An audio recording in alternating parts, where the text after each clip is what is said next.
والصلاة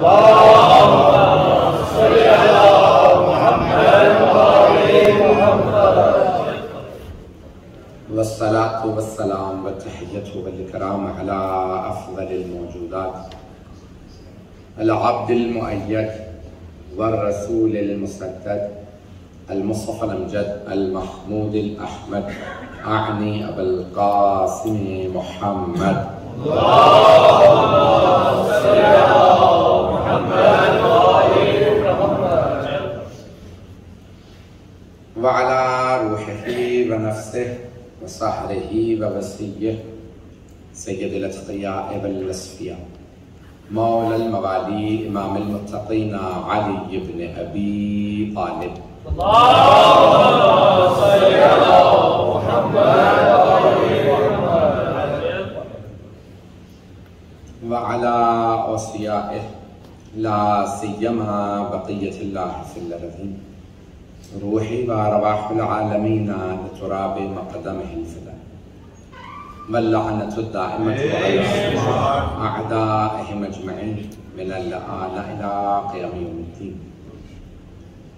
أما بعد فقد قال الله الحكيم في كتابه الكريم بسم الله الرحمن الرحيم إن الذين آمنوا وعملوا الصالحات سيجعل لهم الرحمن ودا. صدق الله العلي العظيم. صلوات اللهم صل على محمد. سورہ مریم کی میں نے جس آیت کا انتخاب کیا پہلی برسی ہے مرحومہ کی خدا ان کے درجات بلند فرمائے ان کی قبر کو منور فرمائے. مجلس ایصال ثواب کی ہے.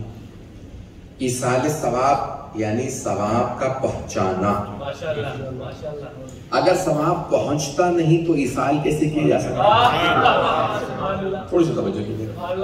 بہت سے افراد کہتے ہیں کہ مرنے والوں کے لیے نہ فاتحہ پڑھیں نہ مجلس کریں نہ کوئی اہتمام کریں. تو اگر ہم کہتے ہیں کہ ہم فاتحہ پڑھیں تو کہتے ہیں نہیں پہنچتی. لیکن اگر ہم کہیں کسی پہ لعنت تو کہتے ہیں یہ آپ نے لعنت کیوں کی؟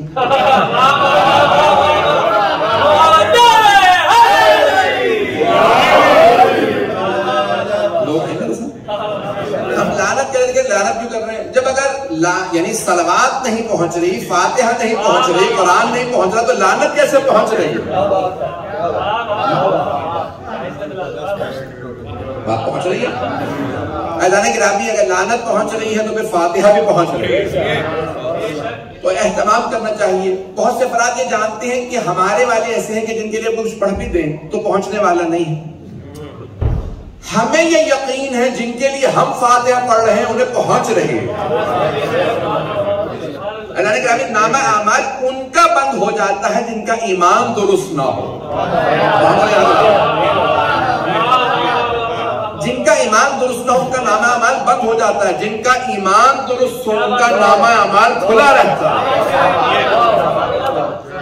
اعلان گرامی اس لیے کہا جاتا ہے اپنے مرحومین کو فذکروا امواتکم بالخیر. اس سرور کائنات کی حدیث بھی ہے جو شیخ الدولہ میں موجود ہے اور خود جناب امیر کی بھی ہے کہ جس میں آپ فرماتے ہیں کہ اذکروا امواتکم یعنی ہمیشہ جب بھی بات کرو اپنے مردوں کی تو اچھی بات کو یاد کرو. جیسے زندوں کی اچھی بات کو یاد کرو تو ثواب ملتا ہے، برائی کرو تو غیبت شمار ہوتی ہے. اسی طرح سے کسی مردے کی بھی اچھی بات کو یاد کیا جائے تو اسے ثواب ملتا ہے تعریف بیان کرنے والے کو، اور اگر وہ برائی کرے تو اسے اس کی غیبت کرنے کا گناہ ملتا ہے. تو مومن کی غیبت گناہ ہے، مومن کی غیبت گناہ ہے، مومن کی غیبت حرام ہے، فاسق کی غیبت جائز ہے. جس طرح سے زندگی میں مومن کی غیبت حرام، فاسق کے متعلق کچھ بھی کہہ لیجئے تو کوئی بات نہیں، اسی طرح سے مرنے والا اگر مومن ہو تو کچھ بھی فاتحہ پڑھو، قرآن پڑھو، صلوات پڑھو، مجلس کرو، کچھ بھی کرو اسے ثواب ملے گا. اور اگر کسی کا نامہ اعمال اس کے اعمال کی وجہ سے، عقیدے کی وجہ سے بند ہو گیا ہو تو کچھ بھی پڑھیے کچھ نہیں ملنے والا. عزیزان گرامی ہمارا عقیدہ یہ ہے کہ اہل بیت کے ماننے والوں کا نامہ اعمال بند نہیں ہوتا. والوں کا. اب آپ کے کوئی بھی جاننے والا تھا کوئی مرحوم تھا، وہ اہل بیت کے اگر ماننے والے تھے ان کے لیے جتنا ہو سکے کیجیے. ہمارے یہاں تو یہاں تک ہے کہ جس طرح زندوں کا صدقہ نکالا جاتا، جیسے زندوں کا صدقہ نکالا جاتا ہے، روایت میں ہے شب اول قبر ہو تو مرحوم کا صدقہ بھی نکالو. اگر کبھی خواب میں دیکھو، پریشان دیکھو، دوبارہ صدقہ دو. نہیں ہے حضرات؟ کبھی کسی اپنے مومن کو پریشان دیکھو جو دنیا سے رخصت ہو چکا تو دوبارہ صدقہ دو. کب والا فائدہ ہوگا؟ کہ جب زندوں کو فائدہ ہوگا تو مردوں کو فائدہ کیوں نہیں ہوگا؟ صدقہ نکالیں، ہمیشہ مرحومین کے لیے بھی صدقہ نکالیں. تو شب اول قبر کے لیے بھی صدقہ نکالیں، اور جب رخصت ہو جائے تب بھی صدقہ نکالیں. اپنے والدین کا صدقہ نکالو، چاہے وہ زندہ ہو چاہے مردہ ہو، ہمیشہ صدقہ نکالیں. مجلس میں آ رہے ہیں ان کی طرف سے بھی نیت کریں، آپ کو تو ثواب مل ہی جائے گا، انہیں بھی ثواب ملے گا. گرامی یہ چھوٹے چھوٹے اعمال ہیں، تو کیا کیا جائے؟ کون سے اعمال سب سے زیادہ مفید ہیں؟ جلدی میں اعمال پیش کروں گا، زیادہ وقت نہیں لوں گا، کوشش کروں گا 40 منٹ کے اندر بات کو مکمل کروں. تو گرامی کون سی چیز کا سب سے زیادہ فائدہ کس چیز کا؟ ائمہ اہل بیت صلی اللہ علیہ وسلم سے سوال کیا گیا. تو کہا کہ جب تم قرآن کریم پڑھتے ہو اس کا فائدہ ہوتا ہے. رسول خدا صلی اللہ علیہ وسلم فرماتے ہیں وَلَوْ كَانَ كَافِرَيْنَ، اگر ماں باپ کافر ہی کیوں نہ ہو. گھبرا کر سن رہے ہیں حضرات، حدیث نبوی ہے، والدین کافر ہی کیوں نہ ہو، اگر بیٹا قرآن پڑھتا ہوگا تو انہیں فائدہ ہوگا. کہا یا رسول اللہ جب والدین کافر ہیں تو فائدہ کیا ہوگا؟ کہا ان کے عذاب میں کمی آ جائے. اللہ کہے گا یہ بیٹا قرآن پڑھنے والا ہے، عذاب میں کمی. علامہ طباطبائی فرماتے ہیں سب سے زیادہ مفید چیزوں میں، سب سے زیادہ فائدہ کن چیزوں میں ہوتا ہے؟ میں احادیث کی روشنی میں پیش کروں گا، لیکن یہ چند احادیث سن لیں. میں بہت سے لوگوں کو بتایا گیا تھا کیونکہ میں نے پہلے فیصلہ کیا تھا کہ انگلش میں مولانا بعد میں پڑھیں گے، میں جلدی پڑھ کے چلا جاؤں گا. پھر بعد میں چینج ہوا، بہت سے انگلش والے اب آ گئے، لیکن میں اردو میں جاری رہتا ہوں. علامہ طباطبائی صاحب المیزان فرماتے ہیں کہ ایک صلوات، صرف ایک صلوات جو آپ پڑھتے ہیں اور اس کا ثواب کسی مرحوم کو دیتے ہیں تو اس کا برزخ کا کئی میل کا سفر طے ہو جاتا ہے. علامہ طباطبائی کہتے ہیں برزخ کا کئی میل کا سفر صرف ایک صلوات سے.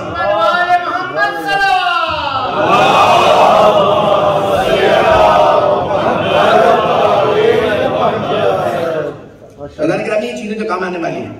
آئیں ذرا، کتاب کا نام ہے دار السلام فی الرؤیۃ والمنام، محدث نوری کی کتاب ہے، 4 جلدوں پہ.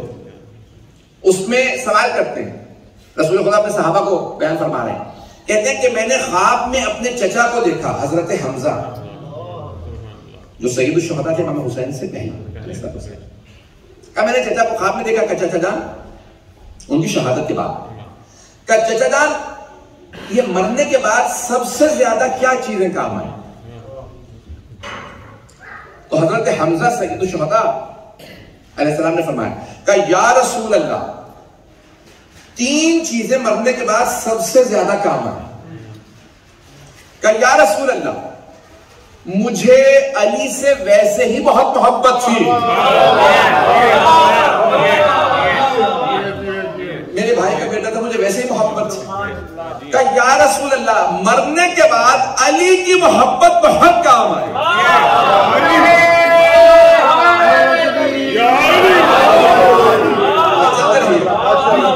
حضرت حمزہ عام آدمی نہیں ہے. میری ایک بات سن لیجیے گا، اس کے بعد میں بات کو آگے بڑھاؤں گا. رسول اکرم جب نماز جنازہ پڑھاتے تھے تو منافقین کے لیے صرف 4 تکبیرات پڑھتے، مومنین کے لیے 5 پڑھتے، بعض کا 7 بھی پڑھتے. لیکن حضرت جعفر طیار کے جب جنازے پہ آئے تو آپ نے 40 تکبیرات پڑھا.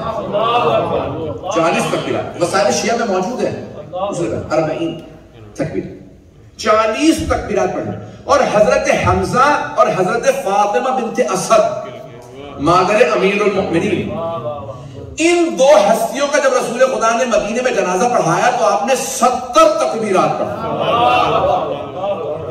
اب سوچئے کتنا مقام ہے حضرت حمزہ کا، نہیں پہنچا پا رہا ہوں. اتنا رتبہ حضرت حمزہ سلام اللہ علیہ کہا کہ رسول اکرم 70 تکبیر ان کے صلاۃ الجنازہ پہ، نماز جنازہ پہ 70 تکبیرات پڑھی رسول اسلام نے، رسول اکرم نے، رسول خدا نے، اور ان سے سوال کر رہے ہیں کہ مرنے کے بعد سب سے زیادہ کیا کام آئے؟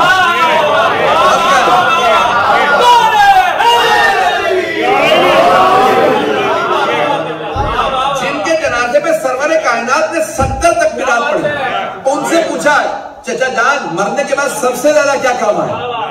تو حضرت حمزہ نے فرمایا یا رسول اللہ 3 چیزیں مرنے کے بعد سب سے زیادہ کام آئی۔ سب سے جو پہلی چیز کام آئی یا رسول اللہ مجھے علی سے بڑی محبت تھی، یہ مرنے کے بعد علی کی محبت بہت کام آتی ہے۔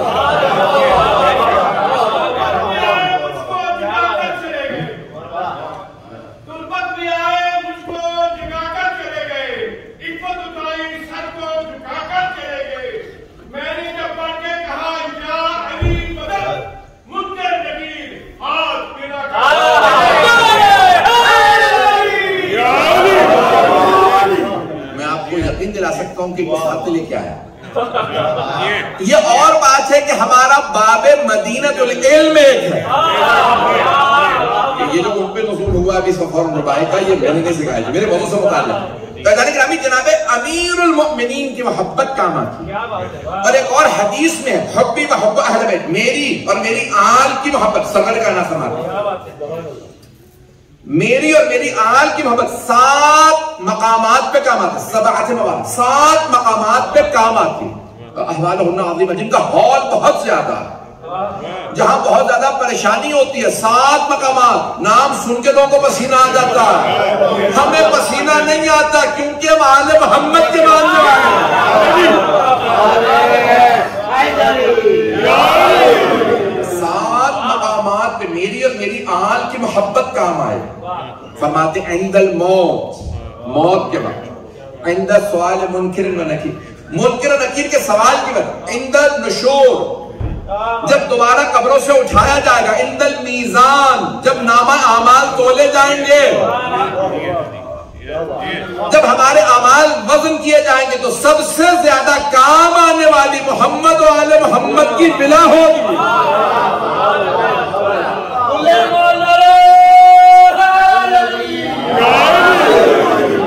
وقت نہیں ہے تفصیل میں نہیں جا سکتا، اندر سرات پہ، بولے سرات پہ، یہ مولا علی خود فرماتے ہیں 3 مقامات پہ میں خود آؤں، میرا اگر کوئی ماننے والا ہو تو مولا فرماتے ہیں 3 مقامات پہ خود آؤں گا۔ موت کے وقت میں ملک الموت سے کہہ دوں گا روح حرام سے نکالنا یہ میرا، سوال منکر و نکیر کے وقت، اور تیسرا مولا فرماتے ہیں صراط پہ چہرہ دیکھ کے کہوں گا یا نار ھذا لی، اے جہنم یہ میرا ہے، اسے چھونا مت، اور چہرہ دیکھ کے کہیں گے یہ تیرا ہے، اسے چھوڑنا مت۔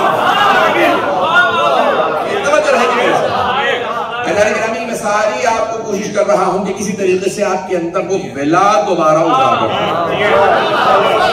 اپنے اندر ایمان کو مستحکم کیجئے۔ ہم ایک عجیب و غریب دور سے گزر رہے ہیں جہاں لوگ کے ایمان متزلزل ہو رہے ہیں۔ جب صدام آئے تھے نا تو شیعہ جو عراق میں تھے ان کے ایمان متزلزل ہو گئے تھے، لیکن جب صدام ہٹا، وہ ملعون گیا، تو عراقی کہتے ہیں ہمارا ایمان پہلے سے دگنا ہو گیا۔ جہاں عزاداری روکی تھی صدام نے، سید الشہداء کا تذکرہ جہاں روکا تھا، جب وہ گیا تو کم نہیں ہوا تھا، عزاداری اس سے بھی زیادہ بڑھ گئی۔ عزیزان گرامی، کون ہے ہم کن کے ماننے والے ہیں؟ میں آپ کو تعارف کروانا چاہتا ہوں۔ تو اب جناب حمزہ سلام اللہ علیہ فرماتے 3 چیزیں مرنے کے بعد کام ہیں، اگر سننا پسند کرو۔ پہلی چیز یا رسول اللہ مجھے اپنے بھتیجے علی کی محبت بہت کام ہے۔ دوسری چیز یا رسول اللہ جب میرے بابا یعنی حضرت عبد المطلب رسول خدا کے دادا جب حاجی آتے تھے نا مکے میں، تو اپنے سارے بیٹوں کی ذمہ داریاں لگاتے تھے، تم نے مہمانوں کو ریسیو کرنا ہے، تم نے کھانا کھلانا، تم نے کب میرے ذمہ حاجیوں کو پانی پلانا آتا تھا۔ کہا یا رسول اللہ یہ پانی پلانا مرنے کے بعد بہت زیادہ کام آئے۔ لکل کبدن، یعنی یہ جو کبدن حرہ، یہ جتنے بھی کلیجے گرم ہو جاتے ہیں نا، انہیں ٹھنڈا کرنے کے لیے اگر کسی کو پانی پلائیں، اس کو پانی پلائیں تو بڑا اجر و ثواب ہے. توجہ ہے؟ علماء نے بحث کی ہے کہ یہ حدیث میں کیوں کہا کبدن حرہ، یعنی جگر جو گرم ہو گیا، یہ کیوں نہیں کہا کہ انسان کو پانی پلائے؟ کیا کیونکہ جگر جانور میں بھی ہوتا ہے، حیوان کو بھی پانی پلاؤ تو ثواب ہے. جانوروں کا بھی پانی بند نہ کرو، حدیثوں کا بند. ابھی جانور کو بھی ایسا نہ مارو. یہاں تک ہے کہ اگر تمہارے پاس وضو کا پانی ہے تو تیمم سے نماز پڑھ لینا، کسی جانور کو پیاس سے مرنے نہ دیں. اللہ اکبر. انسانیت رسول اسلام نے سکھائی، عظمت رسول اسلام نے سکھائی. توجہ. یا رسول اللہ، تین چیزیں بہت کام ہیں: علی کی محبت، دوسرے پانی پلانا، تیسرے یا رسول اللہ آپ نے مجھے درود و صلوات سکھا دیا تھا، میں آپ کی اور آپ کی آل پہ مسلسل درود بھیجتا رہتا تھا، صلوات پڑھتا رہتا تھا. یا رسول اللہ مرنے کے بعد صلوات بہت کام آئے، صلوات بہت کام آئے. محمد و آل محمد صلوات.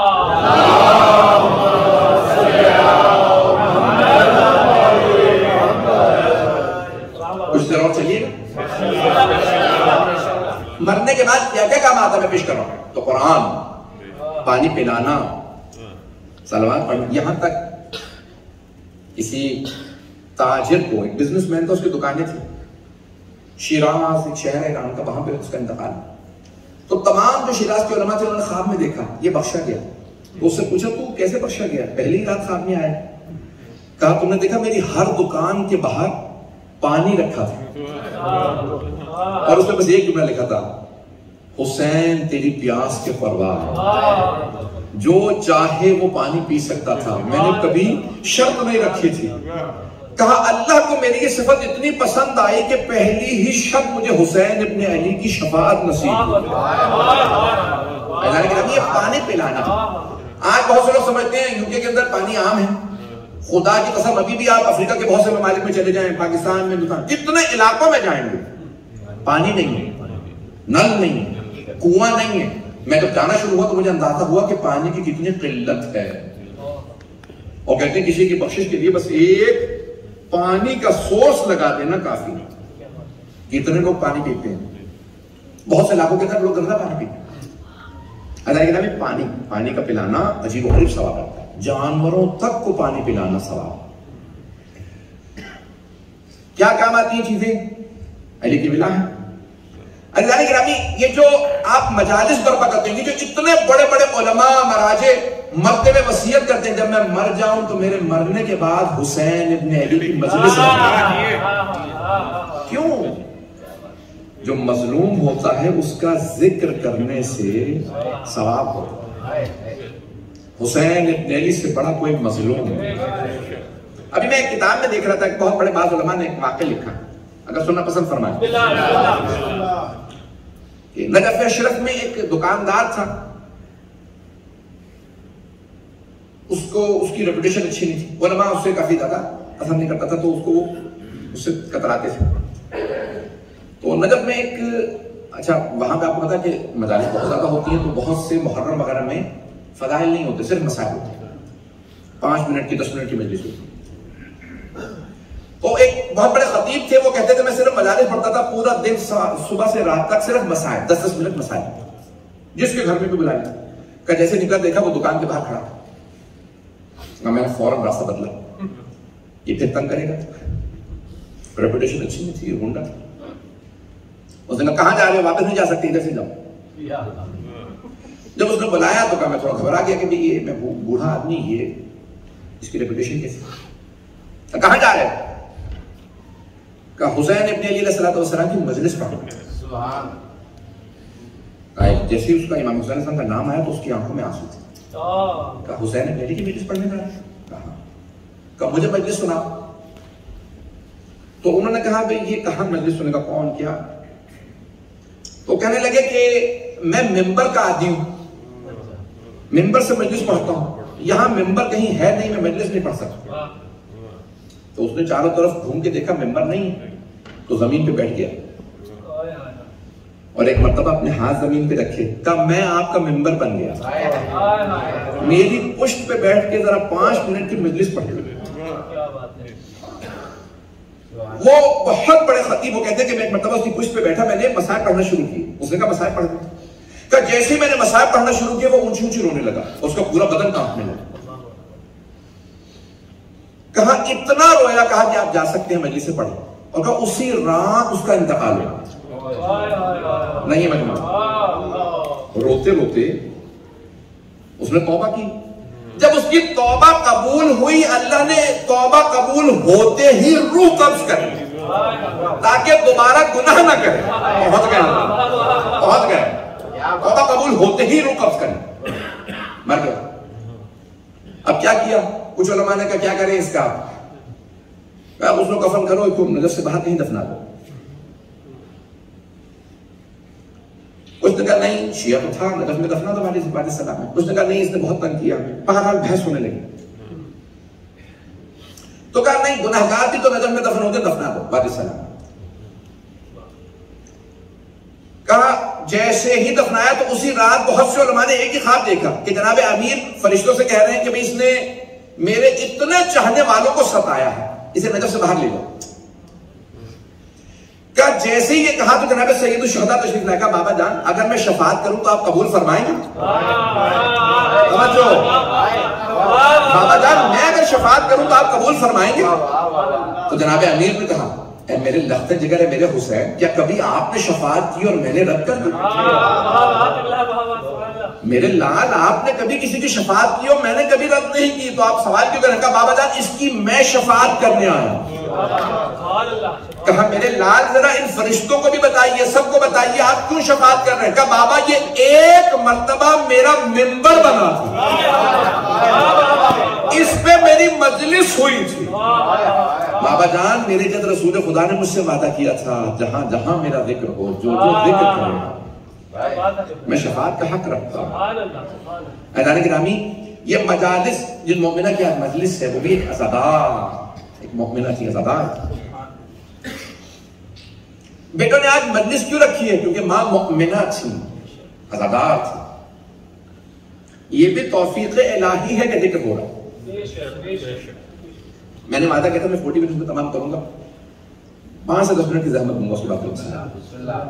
عزیزان گرامی، جو مرنے کے بعد سب سے زیادہ کام آنے والی چیزیں، ہمارے علماء کہتے ہیں جتنی دیر آپ فرش عزا پہ بیٹھے رہتے ہیں نا، اتنی دیر ملائکہ آپ کے لیے استغفار کرتے ہیں۔ آپ آن لائن بھی مجلس سن سکتے ہیں، آپ کو علم تو مل جائے گا لیکن فرش عزا کا ثواب نہیں ملے گا۔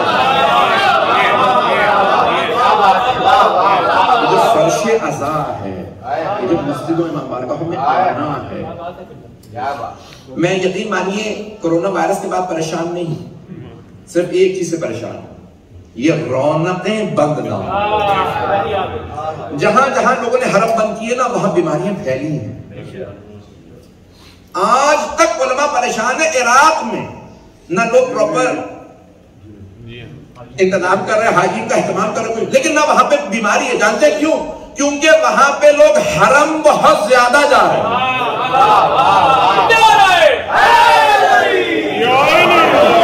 مجھے پتا ہے بہت سے لوگ کرٹیسائز کریں گے کہ بھئی یہ کیا بات آپ انکریج کر، نہیں، ماسک پہنے، میں نہیں کہتا نہ پہنو، میں نہیں کہتا ہاتھ نہ دھو، میں نہیں کہتا کہ اپنے بار بار جو ہے وہ سینیٹائزر لگائیں، نہیں، سب کچھ کیجئے لیکن مجالس سے دور مت ہوئیے، ذکر محمد و آل محمد سے دور مت ہوئیے۔ میرے بھائی میرے بچے اس بات کو یاد رکھیں، مجھ سے صاحب کہنے کہ مولانا گھر میں ماحول نہیں بنتا، ہم آن لائن لگا لیتے مجلس، ماحول نہیں بنتا۔ اگر گھر میں بھی مجلس کر رہے ہیں تو ماحول بنائیے، جیسے فرش عزا بچھایا جاتا ہے بچھائیے، اور بچھانے کے بعد جیسے مجلس میں بیٹھ کے نعرہ لگاتے ہیں ویسے ہی نعرہ لگائیے، جیسے مجلس میں بیٹھ کے صلوات پڑھتے ہیں ویسے صلوات پڑھیے، جیسے یہاں بیٹھ کے گریہ کرتے ہیں گھر میں بھی گریہ کیجیے، پورا ماحول خود بنا ہے۔ عزیزان گرامی، ان مجالس کو مت روکیے، یہ گھروں میں بھی آپ نے پورا اہتمام کریں، اگر آن لائن بھی سنیں تو اسی ادب و احترام کے ساتھ۔ جیسے امام بارگاہ میں سنت ہے۔ میں جانتا ہوں بہت سے لوگ آن لائن سن رہے ہیں، پوری دنیا کے اندر میری جا رہی ہے، مجھے پتا ہے۔ لاسٹ ٹائم میں مجھے بتایا تھا کہ پتہ نہیں کتنے کئی سو لوگ سن رہے تھے آن لائن۔ عزیزان گرامی، یہ مجالس جناب سید الشہداء کو جو ذکر ہے نا، یہ ہمارے لیے آب حیات، ہمارا ایمان اسی سے بات ہے۔ یہ مجالس ہمارے لیے ہمارے ایمان کی ضامن ہے، ہماری زندگیوں کی ضامن ہے۔ بڑی بڑی زحمتیں کر کے لوگوں نے ان مجالس کو برپا کیا۔ تو مرنے کے بعد صدقہ دینا کام آتا ہے، قرآن، اہل بیت کا ذکر، صلوات، استغفار، یہ سب چیزیں کام آتی ہیں۔ ان کے نام پہ جتنا لوگوں کو کھانا کھلایا جائے، تبرک کھلایا جائے، پانی پلایا جائے، یہ کام آتا ہے۔ اور کیا کام آتا ہے؟ ایک دو باتیں پیش کروں گا پھر زحمت کروں گا۔ عزیزان گرامی، علماء کہتے ہیں کہ کہیں پہ بھی آپ دینی کسی بھی درسگاہ میں، مسجد میں، امام بارگاہ کے اندر کہیں پہ ایک اینٹ بھی لگا دیں کسی مرحوم کے نام سے، جب تک وہاں لوگ عبادت کرتے رہیں گے، علم حاصل کرتے رہیں گے، ثواب ملتا رہے۔ تو چاہے وہ اسکول ہو، مدرسہ ہو، مسجد ہو، امام بارگاہ ہو، لوگ وہاں عبادت کریں گے، پڑھیں گے، اس میں کسی مرحوم کے نام سے کنٹریبیوشن ہوگی۔ یہاں پہ اگر اسکول بنتا ہے، کچھ بھی بنتا ہے، جن لوگوں نے حصہ ڈالا ہے، یاد رکھیں سب کے نامہ اعمال بند ہو جائیں گے، کچھ لوگوں کے نامہ اعمال مرنے کے بعد بھی کھلے رہیں گے۔ ان میں سے ایک وہ کہ جس نے کسی مسجد امام بارگاہ میں حصہ لیا، بنانے، تعمیر میں حصہ لیا، شجرکاری درخت لگانے میں۔ دنیا کا واحد دین و مذہب ہے اسلام جس میں شجرکاری، پلانٹیشن کو مستحب قرار دیا گیا۔ مجھے پتہ بات نہیں ملے گی، سب سے زیادہ مستحب ہے۔ یہاں تک ایک روایت ہے، اس وقت ذہن میں حوالہ نہیں، مدرک نہیں، کہ اگر ہاتھ میں آپ کے جڑ ہے، روٹ ہے، if you have a root in your hand of a plant and you see that the day of judgment is approaching، کہ قیامت آ رہی ہے، تو اس جڑ کو زمین میں بو دو، شاید تمہاری اس جڑ کی وجہ سے بخشش ہو جائے۔ کیوں؟ یہ درخت بھی زندگی ہے۔ رسول اسلام نے یہاں تک فرمایا کافر اور مشرک سے بھی اگر جنگ ہو تو ان کے درختوں کو، پودوں کو آگ نہ لگانا، جانوروں کو آگ نہ لگانا۔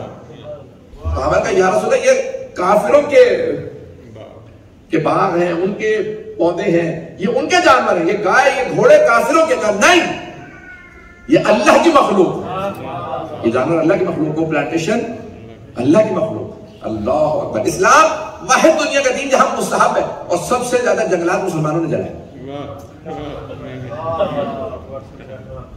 اعلان گرامی، نہ جانے کس نے کس باغ کو لوٹ لیا تھا کہ پھر مسلمانوں کو باغوں کو جلانے کی عادت ہے۔ اعلان گرامی، آگ نہ لگائیں، پلانٹیشن کو لگاؤ، پودا لگاؤ، مستحب ہے۔ یہاں تک اگر اپنے مرحوم کے نام سے لگاؤ گے، جب تک لوگ اس کا پھل کھائیں گے ثواب ملے گا، جب تک اس کے سائے میں بیٹھیں گے ثواب ملے گا۔ حدیث کنویں کا سورس لگا دیجئے، پانی کا سورس میں نے شروع میں بھی کہا تھا، پانی پلانا بہت زیادہ ثواب۔ نیک اولاد اگر چھوڑ جائیں، جب تک وہ نیک کام کرتے رہیں گے، والدین کو بھی ثواب ملتا رہے گا۔ اور اگر کوئی کتاب لکھ دے دفاع اہل بیت میں، آخری بات پیش کر رہا ہوں، تمام، کوئی اہل بیت کے دفاع میں، دین کے، اللہ کے رسول کے، اہل بیت کے دفاع میں کچھ لکھے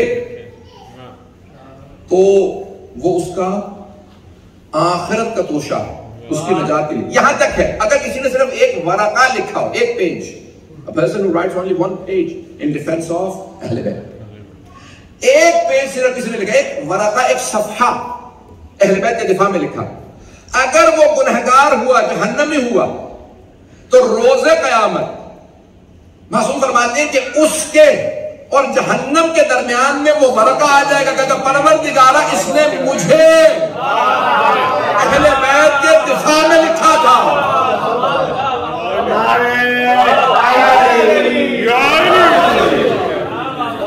دفاع دفاع اہل بیت اتنا مقدس، آل محمد علیہ السلام کا دفاع اتنا مقدس، ابھی کیا کہنے ان علماء کے جنہوں نے پوری زندگیاں وقف کر دی. ہم صرف اہل بیت کا دفاع کرنا. کسی نے الغدیر لکھی، کسی نے ابقات الانوار لکھی، کتنی بڑی بڑی کتابیں لکھ گئی علماء. اللہ نے گرامی ایک ایسی مؤمنہ کہ جنہوں نے بیٹوں کو عزادار رکھنا ہے. یہ ہمارے ماں باپ ہی تو ہوتے ہیں نا، گود میں لے کے آتی ہے ماں. بچہ بولنا نہیں جانتا، اسے بولنا سکھاتی ہے تو کہتی ہے ایک اللہ، ایک پنجتن 5، امام 12، معصوم 14. یہ عدد و شمار ماں ہی تو سکھاتی ہے. بچہ گنتی بھول جاتا ہے، مرتے دم تک یاد رکھتا ہے 1، 5، 12، 14. یہ ماں کا تو سکھایا، یہ آغوش مادر سے بچہ سیکھتا ہے. آخری جملے پیش کرتا ہوں بس مسائل کی طرف.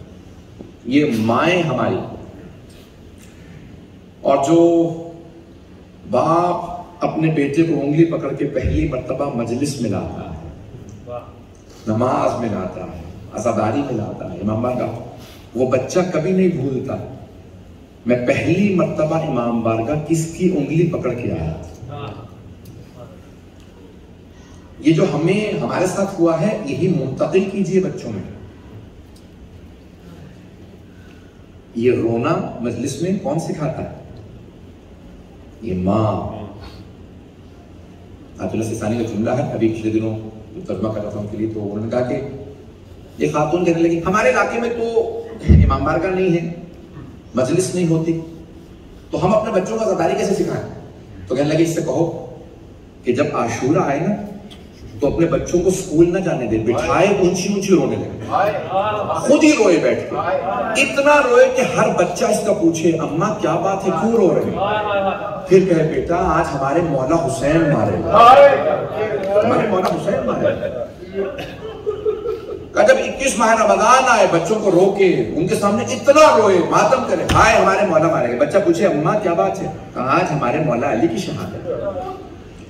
بچوں کے سامنے روئے، پوچھے اماں کیا بات ہے؟ کہا آج رسول اللہ کی، آج جناب سیدہ کی، آج امام حسن. خود سمجھائیں جب آپ عزادار ہوں گے بچے عزادار بنے. آج یہ بچے جن بیٹوں نے ماں کی مجلس رکھی، وہ ماں عزادار تھی. ایک جملہ پیش کر کے میں مسائل کی ترجمے میں پڑھوں گا. میں ڈیرہ غازی خان میں ساؤتھ پنجاب میں مجلس پڑھنے کے لیے گیا، تو کہنے لگے مولانا ہمارا مکس ہے مجمع، ہمارے آدھی لوگ خاندان کے آدھے شیعہ ہیں آدھے اہل سنت. تو میں نے کہا کیسے یہ لوگ اہل سنت کیسے ہو گئے؟ کہنے لگے نہیں اہل سنت نہیں ہوئے، ہم لوگ کچھ شیعہ ہو گئے. کیسے؟ کہا ہمارے جو پردادا تھے وہ بہت سخت مخالف تھے شیعوں کے، اہل بیت کے. تو انہوں نے کہا میں شیعہ لڑکی سے شادی کروں گا پھر اس کو میں وہابی بناؤں گا. تو کہنے لگے وہ شادی کر کے آئے نا تو محرم آتے ہی وہ ہماری پردادی تڑپنے لگی، رونے لگی. کہا کیا بات ہے، کیوں رو رہی ہو؟ کہا محرم آ گیا مجھے مجلس میں جانا ہے. کہا انہوں نے تالا لگا دیا، بند کر دیا، نہیں جانے نہیں. کہا جب محرم آتا تھا وہ ان کو بند کر دیتے. ان کے ایک بیٹا ہوا، کہا وہ ہمارے دادا تھے، کہا وہ جوان ہوتے رہے تو بچپنے سے دیکھے تھے میری ماں بہت روتی ہے تڑپتی ہے. 14 سال کے واقعہ انتقال ہو گیا. انہوں نے پوچھا اماں کیا بات ہے، کیوں اتنا روتی ہے؟ کہا بیٹا تجھے نہیں پتا رسول خدا کے نواسے تھے نام حسین، انہیں بڑی بے دردی سے کربلا میں ذبح کر دیا. کہا اماں آپ اتنا تڑپتی کیوں ہیں، روتی کیوں ہیں؟ کہا بیٹا میں مجلس میں جانے کے لیے روتی ہوں. کہا ہمارے دادا ہماری اپنی والدہ کو مجلس میں لے گئے. کہا میں یہاں شیعوں کے امام بارگاہ وہاں پہ لے جاتا ہوں. کہا وہ لے کے گئے. جب لے کے گئے نا تو کہنے لگے وہاں پہ پردہ ابھی بھی برقع بہت اسٹرکٹ ہے. تو کہنے لگے برقع لے رکھا تھا ہماری پردادی نے. بس کانوں میں آواز آئی مولا حسین کی مجلس کی. کہا وہیں سے انہوں نے سڑک سے رونا شروع کر دیا، ہائے میرے مولا. سرائے کی زندگی میں رونے لگی اور اونچی اونچی کہنے لگی ہائے میرے مولا حسین. کہا انہوں نے کبھی ایسا روتا نہیں دیکھا تھا. کہا اماں یہ کیسے رو رہی ہے؟ کہا بیٹا تجھے نہیں پتا، تو نہیں سمجھ سکتا مولا حسین کون. بیٹا تو نے کبھی مجلس نہیں. کہا میں اندر نہیں گیا، میں باہر بیٹھا رہا ہوں۔ وہ کہتے تھے، ہمارے دادا کہتے تھے میں اندر نہیں گیا، میں باہر بیٹھ کے رونے لگا۔ باہر نہیں رویا، اندر نہیں میری ماں۔ جب واپس آئی نا تو میں نے دیکھا میری ماں کی آنکھیں سرخ ہیں، چہرہ سرخ۔ کہا اماں میں نے آپ کو اپنے ماں باپ پہ بھی کبھی اتنا روتے نہیں دیکھا، کیوں اتنا رو رہی ہیں؟ کہا بیٹا کیسے بتاؤں، حسین کتنے پیارے تھے جناب سیدہ، رسول خدا انہیں آغوش میں لے کے کتنا چومتے تھے۔ کہا رسول خدا جب امام حسین کو گود میں لیتے تھے نا تو ان کی پیشانی کو بھی چومتے تھے، لبوں کو چومتے تھے، گلے کو چومتے تھے، رخسار چومتے، سینے کو پیار کرتے۔ کہا امام حسین سے بہت پیار کرتے۔ کہا میری ماں نے رونا شروع کیا، تڑپنا شروع کیا۔ کہا میں ہر سال پھر محرم میں ماں کو مجلسیں کراتا، کرتے کرتے ایک دن جب جوان ہو گیا تو ماں نے کہا بیٹا ہو سکے تو کبھی حسین کی مجلس رکھنا۔ مولانا حسین بڑے مظلوم، انہیں پیاسا ذبح کیا گیا، بہنوں بیٹیوں کے سامنے گلا کاٹا گیا۔ کہا جب میں نے اپنے سارے خاندان کو بلایا، کہا میں مجلس رکھنا چاہتا ہوں۔ کہا میرے سارے خاندان کے لوگوں کا خبردار مجلس نہ رکھنا، اگر مجلس رکھو گے تو شیعہ ہو جاؤ۔ کہا میں وعدہ کرتا ہوں میں کبھی شیعہ نہیں ہوں گا، لیکن مجھے مجلس کرنا۔ کہا مجلس شروع کی تو وہ ہمارے دادا شیعہ نہیں ہوئے، لیکن سارے خاندان کے آدھے لوگ صرف مجلس سے شیعہ ہوئے۔ اب کہا ہمارے خاندان کے لوگ جو شیعہ نہیں ہے نا وہ بھی مجلسوں میں آتے ہیں، لوگ مجھ سے ملے آتے ہیں۔ ہم کہا ہم شیعہ نہیں ہیں، ہم ہاتھ باندھ کے نماز پڑھتے ہیں، لیکن ہم امام حسین کی مجلس میں آتے ہیں۔ میں نے پھر جب دیکھا تو لوگ اس طرح سے روتے تھے، مجلس ہو رہی ہے، جب میں نے مسائل شروع کیا تو امام حسین کا صرف نام آتا تھا، میں کہتا تھا نا جب بھی کہ امام حسین، تو وہ سب اونچی آواز سے رونے لگتے تھے، جیسے انہیں احساس ہے حسین کون۔ آئیں ذرا چلیے ایک بہن کو پرسہ دیتے ہیں ان کے بھائی کا۔ ایک مرتبہ مولا حسین خیمے میں آئے اور آنے کے بعد مولا سجاد کا دایاں بازو پکڑا اور دایاں بازو پکڑ کے کہنے لگے اے سید سجاد اسرار امامت سونپنے آیا۔ مولا سجاد نے آنکھیں کھول کے اپنے بابا کو دیکھا، جب دیکھا نا بابا سر سے لے کے پاؤں تک لہو لہان ہے، خدا کسی غیرت مند بیٹے کو ایسا وقت نہ دکھائے۔ تو مولا سجاد نے تڑپ کے سوال کیا این این عمی العباس، بابا میرے چچا عباس کہاں ہے؟ بابا یہ آپ نے کیا حالت بنا رکھی؟ بابا اتنا آپ کے جسم پہ زخم۔ تو ایک مرتبہ مولا حسین علیہ السلام نے فرمایا قد قتل، آپ کے چچا مارے گئے۔ پھر ایک مرتبہ جناب سید سجاد نے سوال کیا این این اخی علی الاکبر، بابا میرا بھائی علی اکبر کہاں؟ اب مولا حسین نے یہ نہیں کہا کہ آپ کے بھائی بھی مارے گئے، اب فرمایا اے سجاد کب تک پوچھتے رہیے گا، میں کب تک بتاؤں گا؟ بیٹا مردوں میں یا آپ باقی ہیں یا کچھ دیر کا مہمان میں باقی ہوں۔ اجرکم اللہ، اجرکم اللہ۔ بس ایک جملہ پیش کروں گا، مجھے معاف کیجئے گا، آج مرحومہ زاہدہ کی مجلس ہے نا، تو آئیں ذرا جناب زینب کے دو جملے پیش کر دیں۔ ودائی کے جملے پڑھنا چاہتا ہوں جناب زینب کے۔ جانتے ہیں یہ ودائی کیسی ودائی ہے؟ شیخ یحییٰ یثربی عبداللہ شیخ یحییٰ یثربی فرماتے ہیں کہ جب حرم امام حسین کی صحن میں مجلس ہو رہی تھی، ایک مرتبہ جب مجلس ختم ہونے لگی کوئی مسائل پڑھنے لگا تو اندر سے کسی نے کہا میں آیا نہیں ہوں مجھے بھیجا گیا۔ اندر حرم میں جناب سیدہ موجود ہے اور وہ فرماتی ہیں کہ محمد باقر مجلسی سے کہو کہ مجھے میرے بیٹے حسین کے، میری بیٹی زینب سے ودائی کے مسائل سنا۔ جناب سیدہ کو اپنے بیٹے کی اپنی بیٹی سے ودائی کے مسائل پسند۔ آئیں بھی آخری جملے پیش کر رہا ہوں، ودائی کے مسائل۔ آئیں جناب سید الشہداء اس خیمے میں جہاں جناب زینب کبریٰ تھی، تو علماء نے لکھا جناب سید الشہداء نے جب ساری بیویوں کو دیکھا تو کچھ دیر کے لیے خود ہی رونے لگے، جانتے ہیں اب ان کی چادریں چھین لی جائیں گی، انہیں کوفہ و شام کے بازاروں میں لے جایا جائے گا، شاید کسی چھوٹی بیوی کو دیکھ کے سوچتے یہ ہوں گے اسے تماچے لگیں گے۔ اجرکم اللہ، اجرکم اللہ، کوئی رونے میں بخل نہ کرے۔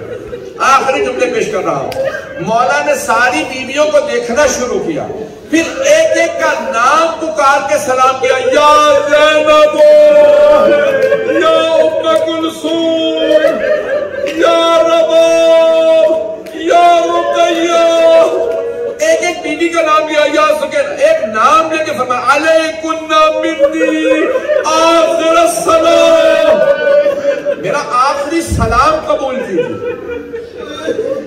سوال کروں آپ سے، اگر مولا حسین فرما رہے ہوں میرا آخری سلام، اب سوچئے بیویوں پہ کیا گزر رہی ہے۔ آخری سلام یعنی اب مولا حسین واپس نہیں آئیں گے، اب واپس نہیں آئیں گے۔ ایک مرتبہ ساری بیویاں تڑپنے لگی، ہلکا باندھا، سب اونچی آواز سے رونے لگی، لگ رہا تھا جیسے سید الشہداء کا جنازہ۔ اجرکم اللہ، اجرکم اللہ۔ بس میں نے تمام کر دیا، آخری دو جملے سن لیجیے گا۔ بہن کو پیار کیا اور پھر ایک ایک بیوی کو جناب زینب کو سونپا، کہ زینب میں نے ام کلثوم کو آپ کو سونپا، میں نے سجاد کو آپ کو سونپا، میں نے رقیہ کو، پھر آخر میں ایک چھوٹی بیوی کا نام کہا میں نے سکینہ کو آپ کو سونپا۔ اب اگر شام غریبہ میں جناب سکینہ مقتل میں اتر جائے تو جناب زینب رو رو کے کہیں گی سکینہ کہاں؟ اجرکم اللہ، اجرکم اللہ۔ بس پھر آخری جملے سن لیجیے، جناب سید الشہداء گریہ کرتے ہوئے خیمے سے باہر آئے۔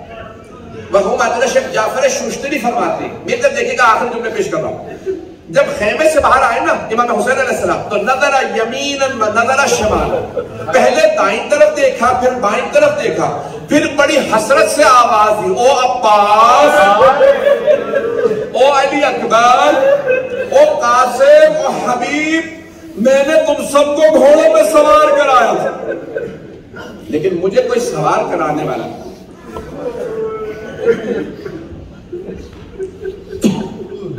بس بھائی مولا حسین علیہ السلام جب یہ نعرہ بلند کرتے ہیں تو ایک بیوی برقع پوش خیمے سے باہر آئی کہ بھیا میری زندگی میں غربت کا نعرہ نہ لگائیے، ابھی میں زندہ ہوں، میں آپ کو زلزلہ پہ سوار کراؤں۔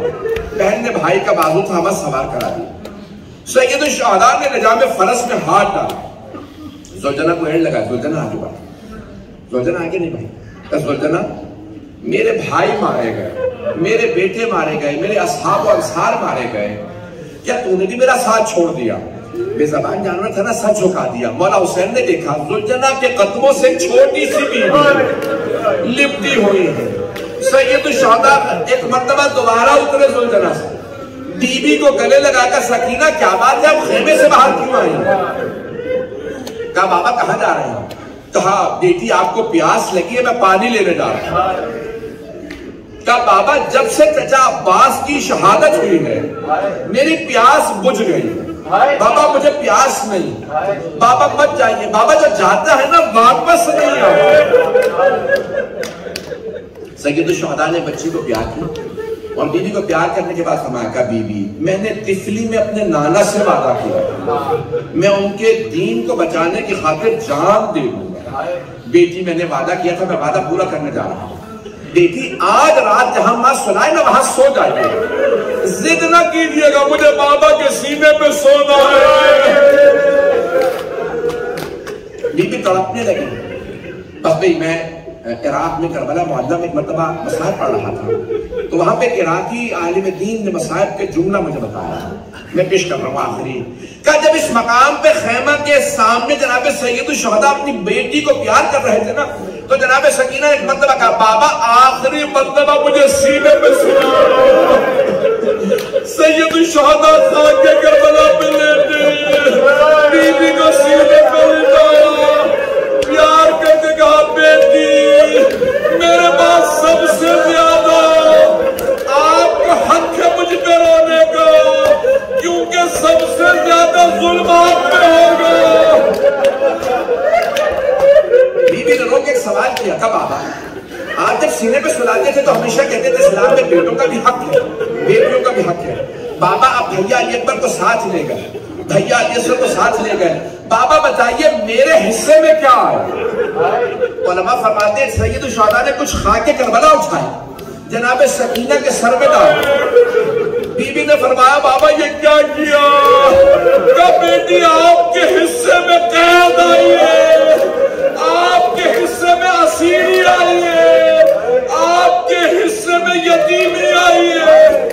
میں کہوں گا مولا کھل کے بتا دے بی بی، آپ کے حصے میں شمر کے تماچے۔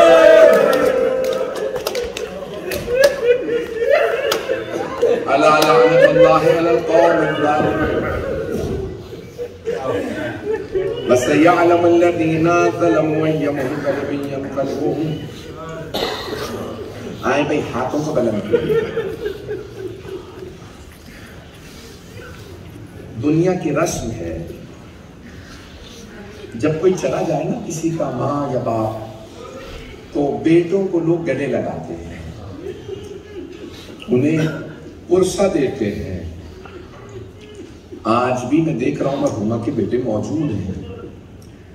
آپ نے کہیں ایسا تو نہیں دیکھا کہ ماں یا باپ مر جائے اور لوگ بیٹے کے گلے میں توق ہاتھوں میں زنجیریں پہنا دیں، پاؤں میں بیڑیاں ڈال دیں؟ پروردگارا کربلا کے مولا سجاد کا واسطہ مرحومہ کے درجات بلند فرما، ان کی قبر کو منور فرما۔ پروردگارا کبھی ایسا نہیں ہوتا کہ باپ کے یا ماں کے جانے پہ بیٹیوں کو تماچے گا۔ پروردگارا شام غریبہ کی اس بی بی کا واسطہ جس پہ ظلم ڈھایا گیا، مرحومہ کی قبر کو منور فرما۔ ہم سب کے تمام مرحومین کے درجات بلند فرما، ہم سب کی عاقبت بخیر فرما، دشمنان اہل بیت کو نیست و نابود فرما، داعش و طالبان کو آل سعود کو غارت فرما، ہمارے مقامات مقدسہ کی حفاظت فرما، ہم سب کو صاحب زمان کا ظہور دیکھنا نصیب فرما۔ پروردگارا جتنے مومن و مومنات مریض ہیں سب کو شفائے کاملہ عاجلہ عنایت فرما۔ آئیں بھئی ایک آخری واسطہ دوں گا اس سے پہلے کہ میرے بھائی آئیں گے ماتم کے لیے۔ پروردگارا بہت سے لوگوں نے التماس سے دعا کی ہے، پروردگارا واسطہ ان ہاتھوں کا جو جب دعا کے لیے بلند ہوتے تھے تو زنجیروں میں ہوتے تھے یا رسیوں میں، پروردگارا اسیران کربلا کا واسطہ کسی کی دعا کو رد نہ فرما، کرونا وائرس کا خاتمہ فرما۔ ربنا تقبل منا انك انت السميع العليم بحق محمد وآله الطيبين الطاهرين المعصومين۔